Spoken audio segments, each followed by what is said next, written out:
આ દાહોદ જિલ્લાના સિંગવડ તાલુકામાં સિંગવડ બજારમાં નીચવાસ ફળિયામાં જે અત્યારે આપ સૌ જોઈ રહ્યા છો કે અહીંયા પાણીનો ખૂબ ભરાવો થઈ ગયેલો છે। અહીંયા અવર જવર કરવી પણ મુશ્કેલ છે। આ ભાજપનો પાપ ફૂટ્યો છે, એના કારણે અત્યારે અહીંયા જે રહેતા તમામ નાગરિકોને પણ ખૂબ હાલાકી પડી રહી છે।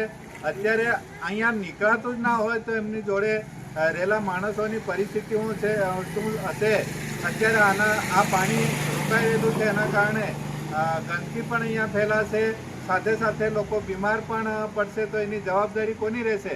એ ખરેખર અહીંયા આપણા દાહોદ જિલ્લાના સંસદ સભ્ય તેમજ અહીંના 131 વિધાનસભાના ધારાસભ્ય એમને મારે કહેવું છે કે ખરેખર તમે તમારા આંગણામાં જ જો ચોકસાઈ ના રાખતા હોય, આ સિંગવડ બજાર એ એક તાલુકાનું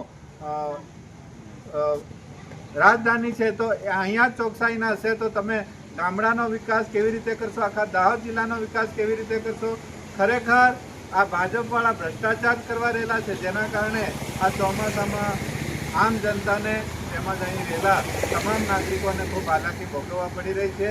ખરેખર અહીંયા કલેક્ટર સાહેબે પણ આવવું જોઈએ, તાલુકા વિકાસ અધિકારીએ પણ આવવું જોઈએ, અને ખરેખર અહીંના લોકોની કેટલી હાલાકી પડી રહી છે। અમે પણ અહીંયા નીકળીએ તો અમારે પણ ઢીચણ પાણી આવે છે, ત્યાં લોકો જાતે મહેનત કરી રહ્યા છે, પણ એમને જે બાંધકામ કર્યું છે કે ગટર લાઈનનું કામ કર્યું છે એમાં પણ ભ્રષ્ટાચાર કરેલો હોવાથી અહીં ખૂબ હાલાકી વેઠવા પડી રહી છે। સર, તંત્ર દ્વારા આનો પાણીનો નિકાલ ના કરવામાં આવે તો આપણી ધરના શું રહેશે? સર, તંત્ર દ્વારા તો ટૂંક સમયમાં ના કરવામાં આવે આ પાણીનો નિકાલ તો અમે અઠવાડિયામાં જ અહીંયા ધરણા પર બેસવાના છે। તાત્કાલિક એમને જે પણ કાર્યવાહી કરવી હોય એ કરાવીને પછી જ આ પાણીનો નિકાલ કરે તો જ અમે જમવાના છે।